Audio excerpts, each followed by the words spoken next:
नवरात्रियों के दिनों में, पवित्र दिनों में संसार का श्रेष्ठ उत्तम पवित्र कार्य हम सब करने जा रहे हैं।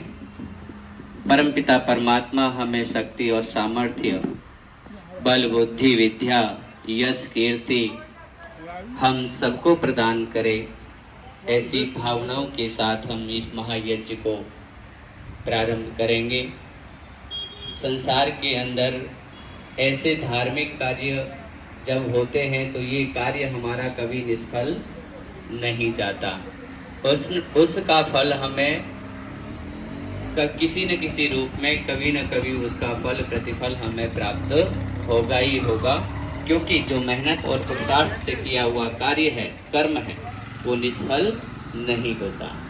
तो परमपिता परमात्मा से हम मिलकर के प्रार्थना करेंगे कि हम सभी माणिकलाल निवासी स्वस्थ रहें, निरोग रहें और अपने परिवार के बच्चों से लेकर वृद्ध पर्यंत उनकी आयु, विद्या, बल, यश, कीर्ति, उनका उच्च स्थान परमात्मा की कृपा से वो आगे बढ़ते रहें, अपने लक्ष्य की ओर बढ़ते रहें, अपने लक्ष्य की प्राप्ति करते रहें।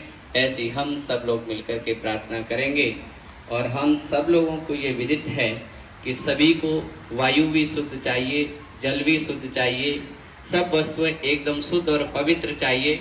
तो हमारे ऋषियों ने एक विधान बताया कि यदि आपको ये वस्तुएं सारी शुद्ध और पवित्र चाहिए तो इसके पीछे एक ही कार्य है कि जो शुद्ध कर सकता है, और दूसरा कार्य है कि वृक्षारोपण, और पहला कार्य है यज्ञो वै श्रेष्ठतमं कर्म। ये दोनों ही इस कार्य को बहुत अच्छे तरीके से कर सकते हैं। अब वृक्षारोपण की बात कही तो मेरा तो जन्म भी नहीं था। आपके ही माणिकलाल निवासी बहुत ही प्रसिद्ध, सुयोग्य, विद्वान, सुझारू रूप से और माणिकलाल का जिन्हें हम लाडला पुरुष कह सकते हैं, कौन थे वो? बहुत ही अच्छा। मैंने कहा कि ये सब ऐसी ऐसी झाड़ें यहाँ लगी हुई हैं, तो किसी ने बताया ये सब छोटू भाई सर ने किया है। तो वृक्षारोपण जब किया तो ये पर्यावरण की शुद्धता के लिए बहुत ही अच्छा कार्य उन्होंने किया। और इसके साथ साथ कहा कि इनको जो पेड़ तो लग गए लेकिन इनको भोजन कहाँ से मिलेगा? तो कहा कि ये जिससे उठने वाला जो कार्बन है थोड़ा बहुत, वो इनका भोजन है, उससे इसकी भी जीविका बढ़ेगी। तो ये सारी दोनों की दोनों जो चीजें हैं, ये हमारे आत्मरक्षण अर्थात पर्यावरण की सुरक्षा के लिए और व्यवस्था के लिए ईश्वर ने ये व्यवस्था बनाई है। तो आइए मिलकर के हम परमपिता परमात्मा से प्रार्थना करेंगे। आप लोग थोड़े थोड़े ये फूल मैं आपको दे रहा हूँ, आप अपने आगे साथियों को बढ़ा दीजिए। आप इधर से ले लो और मेरे साथ आप लोग संकल्प करेंगे।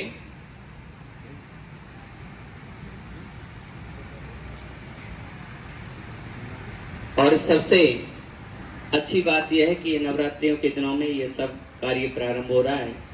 तो कहते हैं माता निर्माता भगवती, जो हमारी माँ है, जिनकी हम 9 दिन उपासना कर रहे हैं, उनका भी यह संकल्प है कि सारे मेरे भक्त जो हैं कैसे रहें, सुखी रहें, आनंद में रहें।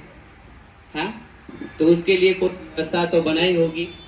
तो उसके लिए एक ही व्यवस्था है, अच्छे कार्य, अच्छे कर्म, जो कि हम सुबह शाम उपासना के रूप में उनकी आरती के द्वारा हम उनको भजते हैं, उनको स्मरण करते हैं। और कहा कि ये साथ साथ जब कहते हैं ना कि घर में कोई पूजा पाठ करते हैं तो कोई व्यक्ति बिगर बच्चा जो है बिगर नहाए उस वस्तु को छू ले तो हम क्या कहते हैं? अरे अरे इसको मत छूना, ये पूजा के लिए है। अब बच्चे को थोड़ी ना पता है कि ये पूजा के लिए है कि किसके लिए है।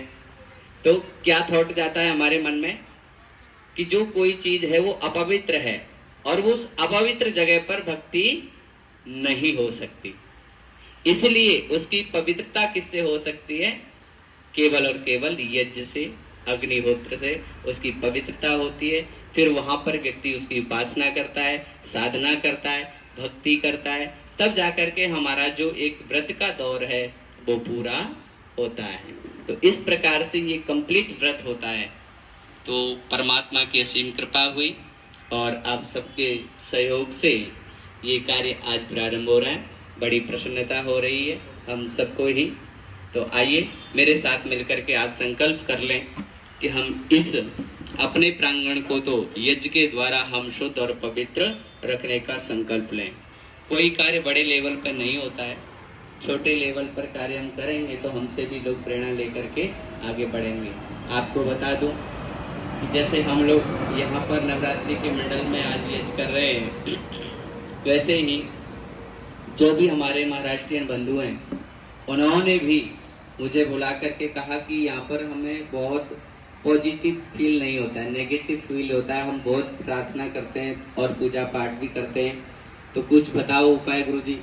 तो मैंने कहा भैया मेरे पास तो एक ही उपाय है, वो क्या है, यज्ञ कर लो, एकदम पॉजिटिविटी मिलेगी और 100% पॉजिटिविटी मिलेगी।